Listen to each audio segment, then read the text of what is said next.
Bom dia, meus irmãos e minhas irmãs, que a paz do Senhor esteja com vocês nessa manhã. Uma manhã feliz em que nós temos a oportunidade de celebrarmos por tudo aquilo que o Senhor tem nos feito, de celebrarmos a vida, principalmente, como é preciosa a vida. Nós temos visto tantas coisas acontecendo nesse momento que a humanidade tem passado e, apesar de tudo isso, nós continuamos crendo que o Senhor segue no controle de todas as coisas. Hoje, nesse domingo especial, domingo feliz, nós vamos estudar a nossa lição. Nós continuaremos trabalhando com a nossa revista, que é a revista Compromisso. Então nós estaremos trabalhando hoje a nossa lição de número 6. A visão 6 vai falar sobre o estabelecimento do reino do Messias.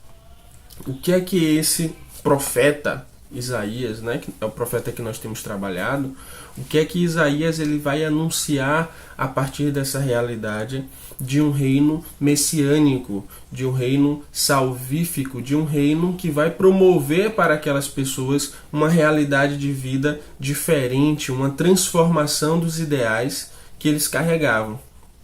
E a partir dessa concepção do reino messiânico, nós vamos ter muitos processos sendo desenrolados ali dentro da realidade de Israel e a apresentação dessa proposta de um reino messiânico para os reis de Israel, inclusive.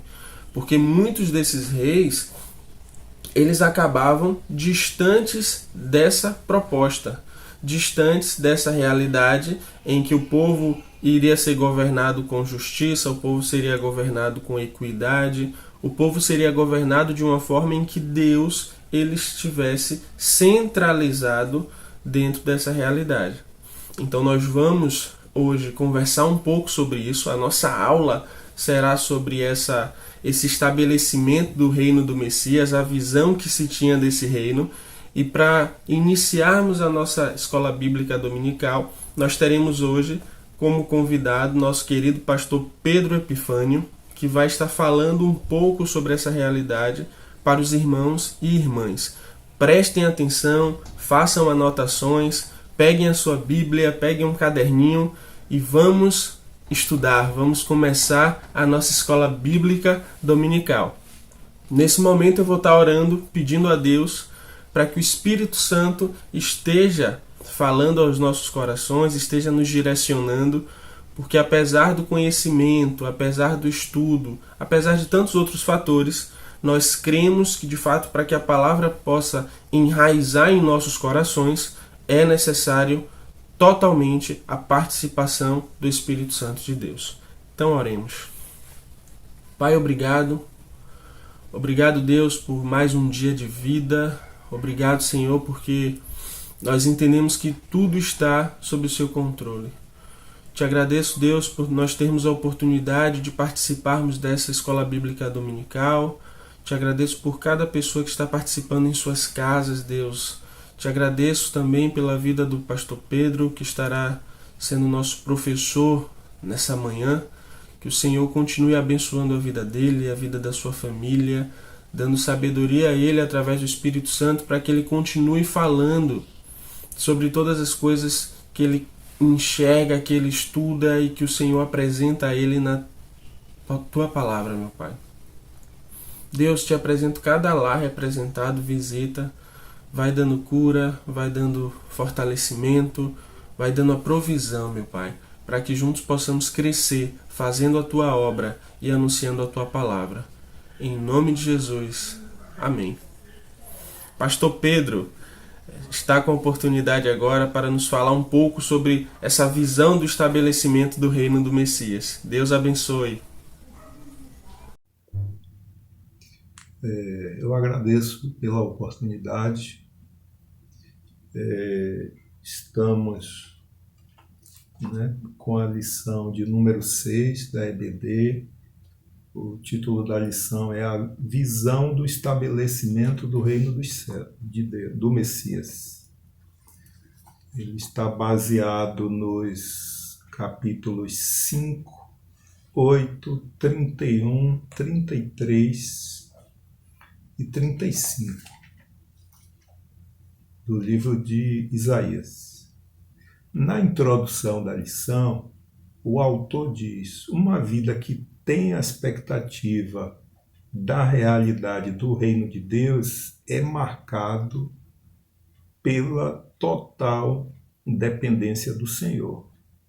Essa frase que o autor citou, nós concordamos, né, totalmente. Mas, antes de partir para os ais citados no livro do profeta Isaías, nós verificamos que que houve um problema de interpretação teológica, e isso, né, acabou provocando um comportamento nas lideranças e que nós vamos ver aqui. A gente sabe que as verdades acerca do reino do Messias não foram reveladas de uma vez. As verdades, elas tiveram início no livro do Gênesis, no capítulo 3, verso 15, né, após o homem ter pecado, e essas verdades vão sendo reveladas pela parte do Senhor até, né, o livro do Apocalipse. Né? Cada profeta vai dando a sua contribuição e vai no Novo Testamento até o capítulo 22 do livro de Apocalipse. Eu vou citar um exemplo. Quando Eva concebeu o primeiro filho, ela imaginou que aquela criança era o descendente da mulher que iria esmagar a cabeça da serpente. Agora eu vou pegar uma profecia que o profeta Natã, né, entregou da parte do Senhor para Davi. Né? Ele comentou com o rei Davi que o Senhor iria firmar o trono de um descendente dele para sempre. Essa profecia falava sobre o reino do Messias, porém ela não foi bem compreendida por eles. Portanto, essa profecia não foi bem decifrada e também não foi bem interpretada. E foi, né, interpretada assim, segundo a conveniência deles, e essa linha de pensamento teve uma alta capilaridade entre os israelitas, principalmente com os habitantes de Judá no Reino do Sul. Eles não esperavam uma figura salvadora do futuro. Todos eles esperavam, né, naqueles personagens históricos ali presentes. Geralmente era a figura do rei. Só posteriormente o termo passou a ser conectado à salvação escatológica. Vamos ver um trecho aqui de 2 Crônicas. 2 Crônicas 13, de 4 a 8. Abias, filho de Roboão, falou com Jeroboão. Já falei. A parte 4, eu não vou ler o texto todo. Abias diz assim: ouvi-me, Jeroboão, e todo o povo de Israel. Não vos convém saber que Javé, o Senhor Deus de Israel, concedeu para sempre a Davi o reino de Israel, e a ele e seus descendentes? Agora eu vou pular para a parte 8, uma parte do verso 8. Agora julgais poder resistir ao reino do Senhor, que está sobre o poder dos descendentes de Davi? O profeta Isaías, durante um bom tempo, ele pertenceu a essa escola teológica. Contudo, após a morte do rei Uzias, ele entrou no santuário e o verdadeiro Messias se revelou a ele, sentado num alto e majestoso trono. Assim, o profeta Isaías pôde contemplar o Santo de Israel e toda a sua glória e formosura. E aquele dia foi o divisor de águas na vida dele. A Bíblia diz que ele ouviu o clamor dos serafins, né, dizendo: Santo, Santo, Santo é o Senhor Todo-Poderoso. As vozes dos serafins eram tão poderosas que sacudiu o templo até os alicerces. Né?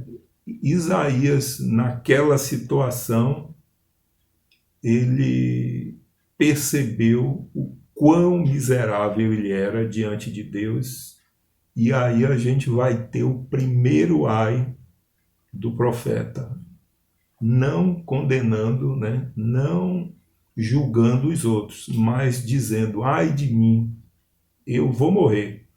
Ele disse: mas eu não tenho salvação, chegou a minha hora. Porque ele se viu miserável, indigno diante do Senhor. Mas Deus foi misericordioso com ele, perdoou todos os pecados dele e comissionou a levar essa boa notícia aos filhos de Israel. O profeta foi portador do evangelho para aquela geração. E qual era a boa notícia que Isaías se tornou portador? É que a esperança de Israel não estava nas mãos dos descendentes humanos do rei Davi, mas no Santo de Israel. Durante o seu ministério, Isaías teve a oportunidade de corrigir muitas distorções e erros acerca do estabelecimento do reino de Deus. É por isso que ele é considerado o profeta messiânico. Vamos ver os ais no livro dele. Os irmãos sabem que o capítulo 1 do livro de Isaías, ele é um resumo. Parece até uma tomografia computadorizada com o diagnóstico do paciente. No verso 4 do capítulo 1, ele diz, né, o segundo ai. O primeiro foi com relação à ilha, agora o segundo ai. Ele diz: ai, nação pecadora, nação degenerada, nação inclinada para fazer a coisa errada. Ele diz mais: povo carregado de iniquidade, povo pervertido, descendência de malfeitores, filhos corruptores. Nem os pais conheciam ao Senhor e nem os filhos, né? Por isso os filhos praticavam corrupção. Ele diz mais que aquela geração, eles deixaram ao Senhor como uma ovelha rebelde. Blasfemaram contra o Santo de Israel. Depois ele diz que voltaram para trás, ao invés de voltar o rosto para o Senhor, eles deram as costas para o Senhor. E o profeta diz mais: desde a planta do pé até a cabeça, não há nele coisa sã. O problema era um problema da nação, não era um problema somente da elite dirigente, mas toda a nação estava comprometida. Toda a nação estava comprometida.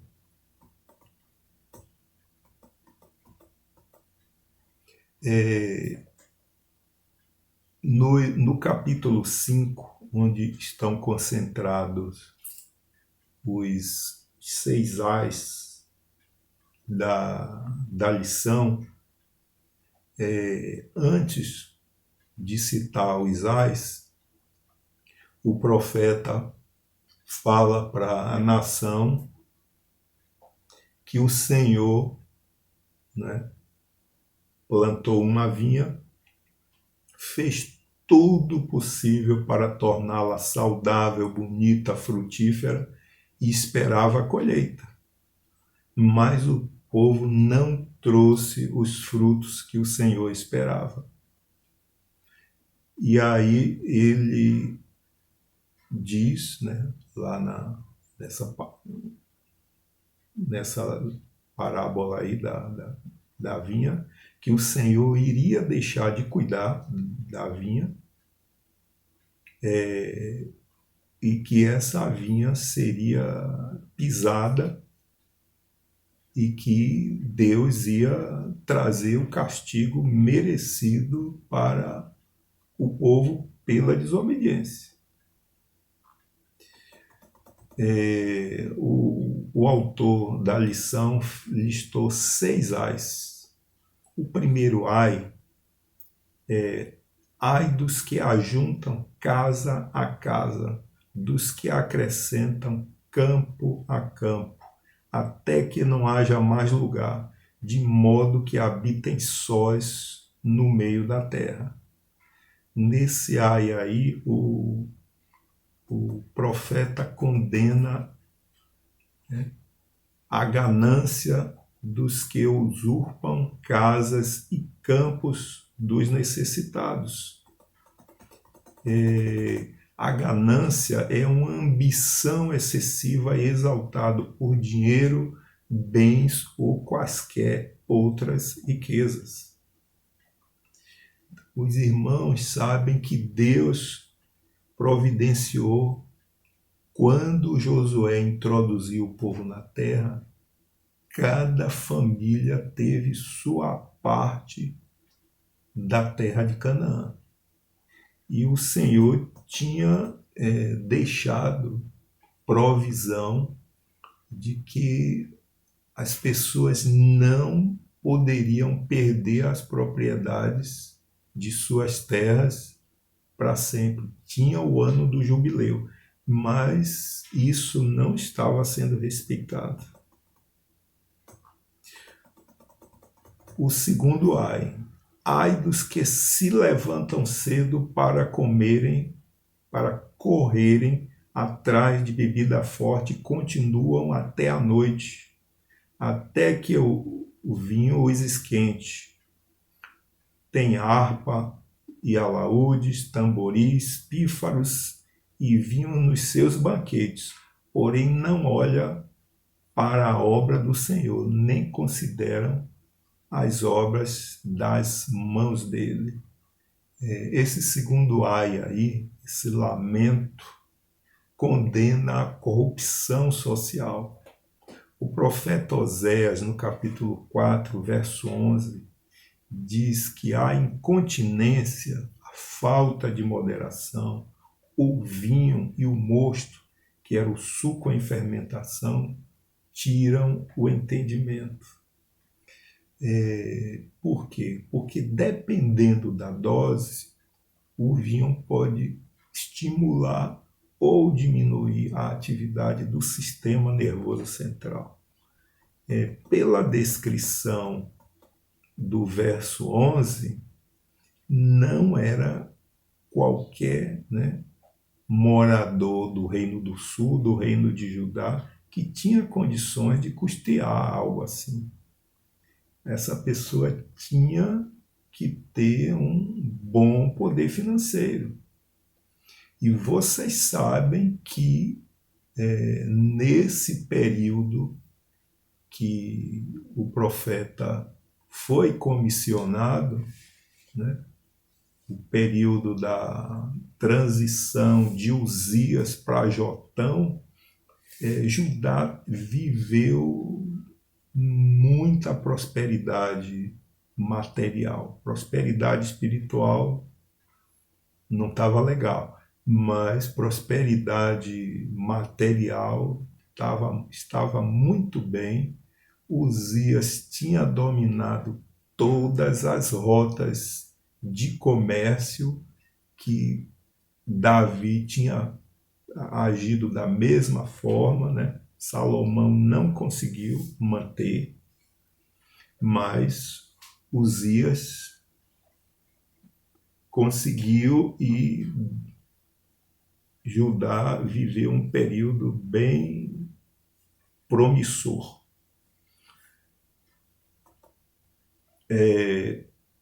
E hoje nós temos, né, ouvido dos advento dos paredões, né? Aquelas pessoas que ficam ávidas por prazer, passam várias horas, até dias, bebendo naqueles grupos. Por quê? Porque não tiveram encontro com Cristo. E por isso ainda continuam presas nesse tipo de cativeiro. O outro verso diz: ai dos que puxam a iniquidade com cordas de falsidade e o pecado como com tirantes de carro. E dizem: apresse-se, Deus, avie a sua obra, para que a vejamos, e aproxime-se e venha a propósito do Santo de Israel, para que o conheçamos. Então, nesse texto aí, o profeta condena os que desprezam o projeto salvífico de Javé, do Senhor.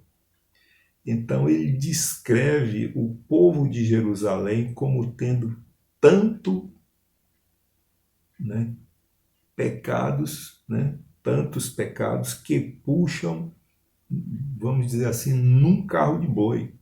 E a corda da carroça tinha o propósito de prender as cargas. Aqui é usada como símbolo do poder, dos prazeres, dos hábitos pecaminosos sobre aqueles que praticam. Os outros, né, eles estavam se gabando, né, os outros estavam se gabando da quantidade de pecados que cometiam e desafiavam a Deus para detê-los. Então, essas pessoas também estavam abusando da longanimidade de Deus, da paciência de Deus. É o que diz lá no capítulo 1 do livro de Naum. O Senhor não tem o culpado por inocente. O outro ai é ai dos que chamam mal, né? Chamam de bem e ao bem mal, que põem as trevas por luz e a luz por trevas, e ao amargo por doce e o doce por amargo. Esse ai aí está condenando o orgulho e a corrupção moral daqueles que têm o poder de decisão.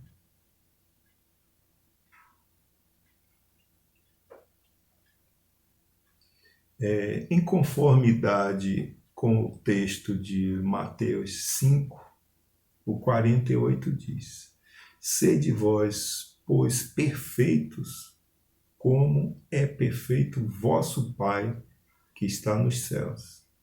Vosso Pai celestial, ou que está nos céus. A bondade humana deve ser balizada, né, a partir da bondade divina. O salmista, no Salmo 34:8, exorta para que o crente prove e veja como o Senhor é bondoso.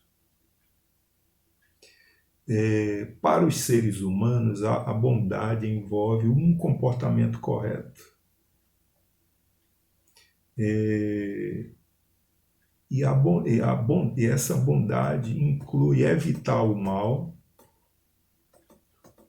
e ela, de acordo com Gálatas 5, ela brota do interior da pessoa, mas pela mediação do Espírito Santo.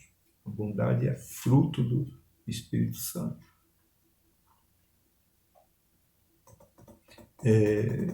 Tem uma passagem nas Escrituras que Moisés convida um dos filhos de Jetro para que ajudasse, e ele diz para o Hobabe assim: venha conosco, nós te trataremos bem, porque o Senhor prometeu coisas boas a Israel. Mas a gente tem que ter consciência que nós estamos vivendo numa época muito, muito difícil. E realmente em nossos dias o mal tem sido chamado de bem e o bem tem sido chamado de mal. A gente pode ver que se uma pessoa disser que vê alguma coisa de forma diferente ou tentar defender algo que acredita ser decente ou moral, no mínimo, essa pessoa pode ser taxada de bobo, de tolo, ou, em alguns casos, pode até responder a processos. O outro ai, ele diz assim: ai dos que são sábios aos seus próprios olhos e astutos em seu próprio conceito. Esse ai aí é contra a arrogância dos líderes de Judá, que desprezam o conselho do Senhor. E o que é que a Bíblia diz acerca disso? Provérbios 1:7 diz: o temor do Senhor é o princípio do conhecimento, mas os insensatos desprezam a sabedoria e a instrução. Então nós vimos aí que a base da verdadeira sabedoria não é a inteligência humana, mas o temor e a reverência obediente a Deus. Tiago diz: se algum de vós tem falta de sabedoria, peça a Deus, que a todos concede liberalmente, com grande alegria. Todavia, peça-a com fé, sem qualquer sombra de dúvida, pois quem crê com reservas é semelhante à onda do mar, agitada e levada pelos ventos. Não imagine tal pessoa que assim receberá alguma coisa do Senhor, pois é vacilante e inconstante em todos os seus caminhos. Por esse texto, nós vemos que a sabedoria do Senhor está disponível a todos. Provérbio 2 diz o seguinte, 2:6-7: porquanto o Senhor é quem concede sabedoria, e da sua boca procedem a inteligência e o discernimento. Ele reserva a plena sabedoria para os justos, como um escudo protege quem procura viver com integridade. Então, por esse texto aí, a gente vê que a verdadeira sabedoria é dada àqueles que buscam a presença de Deus, não àqueles, israelitas lá que achavam que eram sábios. O sexto ai dos que são poderosos para beber vinho e valentes para misturar bebida forte, dos que justificam o ímpio por peitas e ao inocente lhe tiram o direito. Esse ai aí condena os que enveredam pelo caminho da bebida e dos que pervertem o juízo, constituindo-se numa zombaria contra Deus e contra a sua palavra. Nesses versos aí vemos a descrição dos juízes e oficiais que amavam a vida social e eles não estavam interessados em administrar a justiça, mas apenas aumentar seu próprio luxo por meio da coleta de subornos. Vamos para a parte 2 da lição. O autor da lição disse o seguinte, que os ais não ficaram restritos ao capítulo 5, mas avançou à medida que o escritor desenvolveu a mensagem. Eu, da minha parte, contei 21 ais no livro de Isaías. Outra coisa que o autor diz, que os ais são a advertência de Deus contra o pecado e a conduta desviada do povo, né, daquela época em relação à vontade de Deus, o que resultou em castigo e julgamento.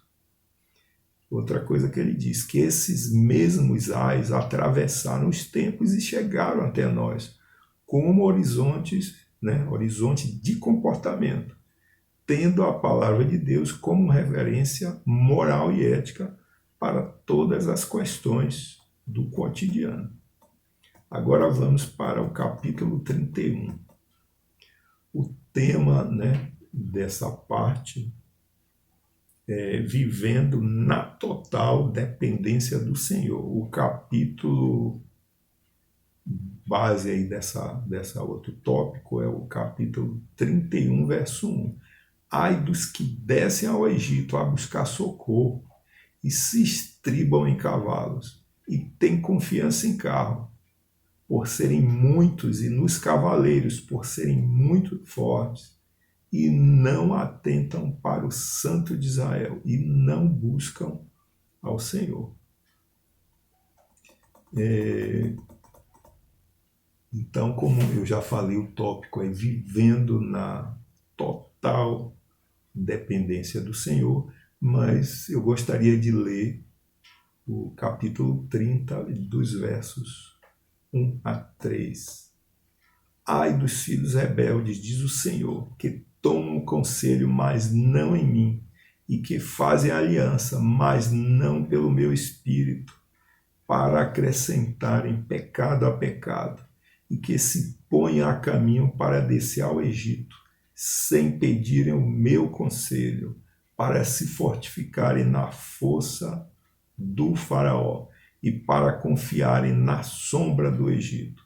Portanto, a força de faraó se vos tornará em vergonha e a confiança na sombra do Egito em confusão. O contexto dessa passagem é o seguinte: o reino da Síria dominava naquela época e tinha muitos reinos vassalos. Esses reinos enviavam tributos anualmente e Judá estava entre eles, né? O rei Acais, que não temia ao Senhor, ficou em aperto devido a conflitos com os sírios, com o reino do norte, com o reino de Israel, com os filhos de Edom, e nesse aperto não procurou a presença do Eterno e pediu socorro a Tiglat-Pileser, rei dos assírios. Esse homem não deu auxílio e ainda impôs pagamento de tributos. Vocês podem ver isso em 2 Crônicas, capítulo 28. Mas essa situação aí do verso 1 do 31 entre os anos 705 e 701, houve um movimento anti-assírio.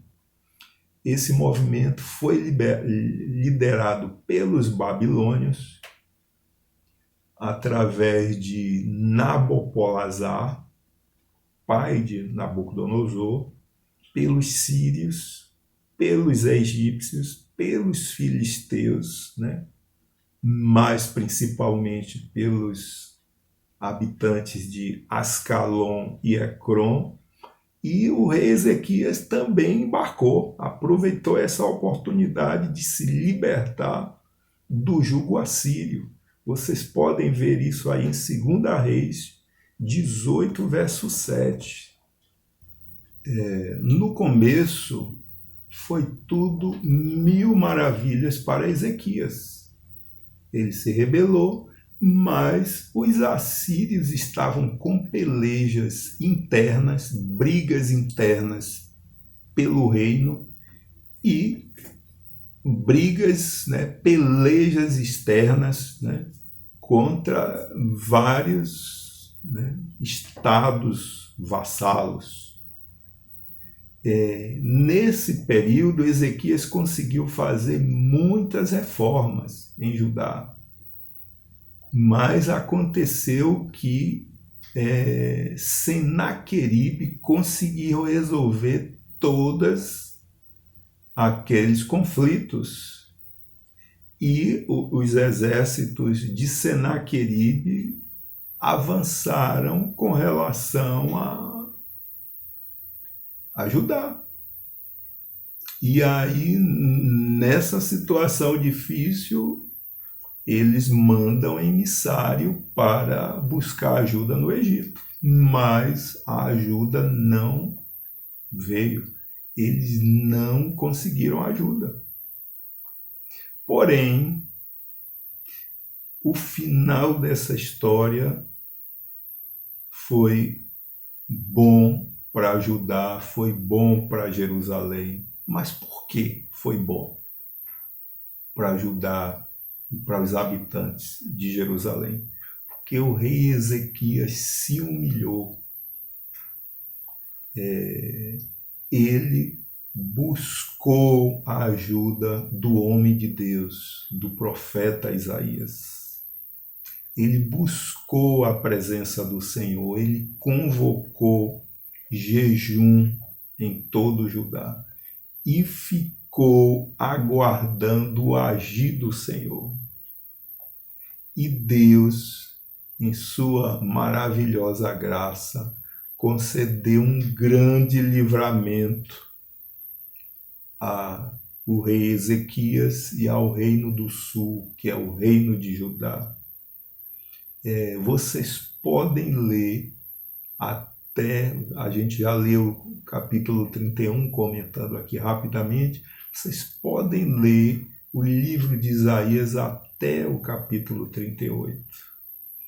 Então, vale muito a pena depender totalmente do agir de Deus. Que o Senhor nos abençoe. Devolvo a palavra ao professor Rafael Paim. Muito obrigado, pastor Pedro, muito obrigado por essa exposição da palavra, por essa aula. Muito obrigado mesmo, que o Senhor continue acrescentando na sua vida, acrescentando mais conhecimento, para que você continue contribuindo, continue cooperando com o reino de Deus, que é a nossa proposta de vida, A nossa principal motivação deve ser essa contribuição com o reino de Deus. Irmãos e irmãs, para finalizar a nossa escola bíblica desse domingo, nós precisamos entender algo que parece simples, mas que na prática não é simples, que é a ideia do reino de Deus, desse reino messiânico, ser um reino de justiça. De certa forma, nós entendemos isso indiretamente. Por que eu digo indiretamente? Porque todos nós que conhecemos ao Senhor, todos nós que temos uma experiência com o Senhor, nós vamos dizer que o Senhor ele é justo. Só que quando nós paramos para analisar a nossa forma de agir, a nossa forma de julgar, nós percebemos que muitas das nossas decisões, elas se distanciam dessa proposta desse reino de justiça, desse reino de equilíbrio, desse reino de igualdade, desse reino saudável. Muitos problemas humanos, muitos problemas da nossa sociedade estão em decorrência dessa necessidade enlouquecida muitas vezes de termos mais, de fazermos mais, de corrermos mais, de buscarmos mais, e muitas dessas buscas, elas são buscas de certa forma com situações que serão fúteis. Juntar tesouro na terra, tantas outras coisas que a própria palavra de Deus ela vai nos advertir para que tenhamos cuidado, para que nós não coloquemos o nosso coração sobre essa realidade, porque nós pertencemos a um outro tipo de reino.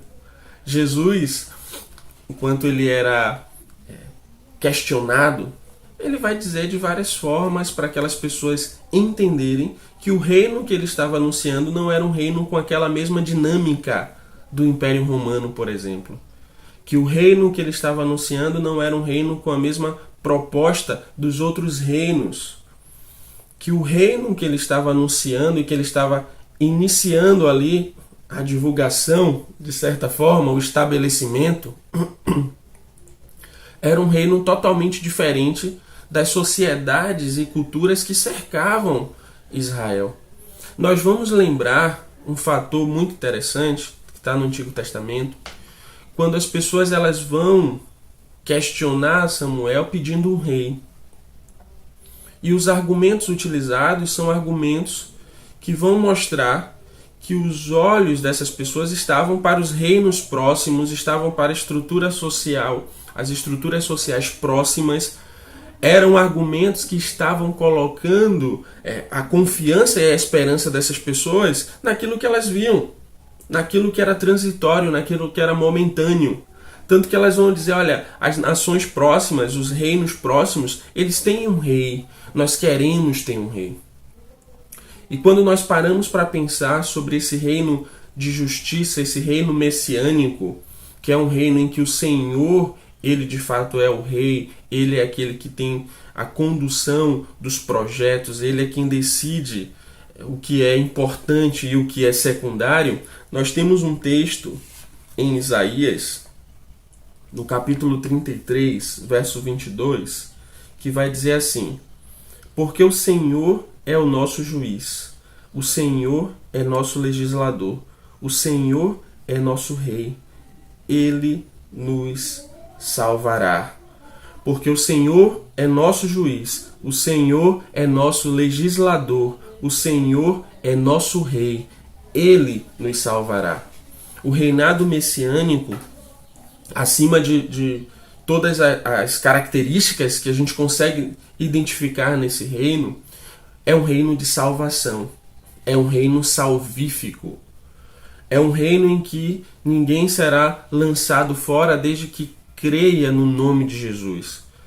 É um reino tão maravilhoso que, se você crê em Jesus como Senhor, se você crê em Jesus como Salvador, você faz parte desse reino.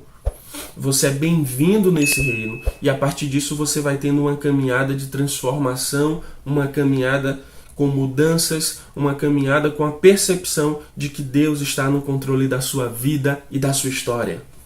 Esse reino de justiça é o reino que foi implantado por Jesus com a mensagem do Evangelho. O profeta Isaías, ele anunciou que existiria um momento em que o Messias iria chegar, o Messias iria se apresentar à humanidade, e que esse Messias iria trazer um ensinamento novo, iria trazer uma proposta para que aquelas pessoas elas pudessem ter vida e ter vida eterna. Jesus, ele vai cumprir essa profecia, ele vai cumprir esse anúncio feito tanto por Isaías quanto pelos outros profetas. E nós temos a clara convicção de que experimentamos já parte desse reino. O Senhor Jesus, ele vai dizer que o reino de Deus está entre vós. O reino de Deus se manifestou entre a humanidade.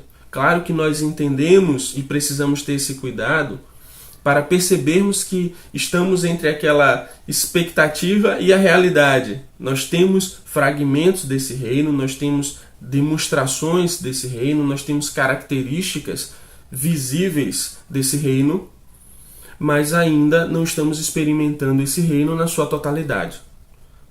Por que nós não estamos experimentando na totalidade? Porque essa totalidade só será vista, contemplada e sentida quando Jesus retornar. Essa precisa ser a nossa principal esperança. Quando nós estivermos desanimados, cansados, tristes, machucados com essa sociedade, nós precisamos olhar para o alto e clamar para que Jesus ele retorne para implantar na totalidade esse reino de justiça. Nós temos visto hoje até mesmo muitos cristãos que, quando nós falamos assim, não, que Jesus volte logo, não, segura um pouquinho aí. Não, Jesus, não volta agora não, porque eu quero fazer isso, quero fazer aquilo outro, quero realizar tais coisas. Queridos e queridas, a nossa maior vontade de realização, o nosso maior sonho deve ser o encontro com Jesus. O nosso maior desejo, a nossa maior expectativa deve ser encontrarmos o Senhor Jesus. Nada pode superar isso, nada se iguala a isso. A partir disso, nós vamos caminhar para sermos instrumentos desse reino de justiça, desse reino de amor, desse reino de paz, desse reino de conquistas para além dos bens materiais. Esse é o reino de Deus e essa é a esperança do reinado messiânico. Precisamos estar sempre trazendo isso à nossa memória, porque é o que nos dá esperança. Que o Senhor continue nos abençoando, que o Senhor continue fortalecendo a nossa vida, a nossa jornada, que o Senhor continue nos dando forças para sermos instrumentos do reino dele aqui na terra, fazermos a diferença, sermos relevantes, amarmos o nosso próximo, cuidarmos do nosso próximo e assim fazermos dessa sociedade tão doente, né? Talvez seja o melhor termo, porque a sociedade que nós estamos vivendo é uma sociedade adoecida. Para fazermos dessa sociedade adoecida um local que terá esperança no nome de Jesus. Que o Senhor nos abençoe e nos guarde. Vamos orar gratos a Deus por essa aula e pedindo ao Senhor que continue nos direcionando, continue nos conduzindo e que o culto de logo mais fale poderosamente aos nossos corações. Oremos. Pai, obrigado, Deus, obrigado pela tua graça, obrigado pelo teu amor, obrigado por essa aula, meu Pai. Muito obrigado por nós termos esse espaço, Deus, online para os irmãos e irmãs que por diversos motivos ainda não estão podendo ir presencialmente à igreja, Senhor. Muito obrigado, meu Pai. Muito obrigado por essa ferramenta que nós temos, que é uma ferramenta que nos conecta.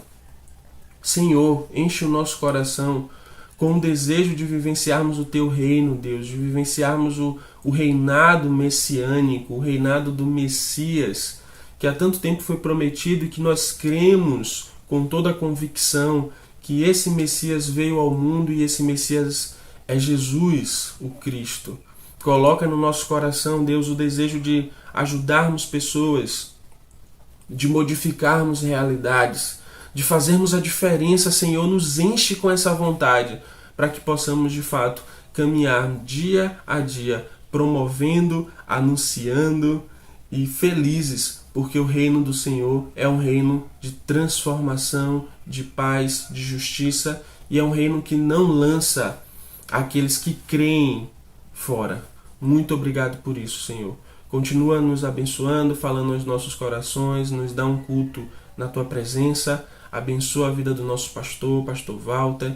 Continua dando a ele, Deus, força, direção, que ele possa estar sempre olhando para o Senhor. Muito obrigado por tudo. Em nome de Jesus. Amém. Amém. Queridos e queridas, que a paz do Senhor encha o coração de vocês e que possamos nos ver no próximo domingo. Um forte abraço, que Deus abençoe.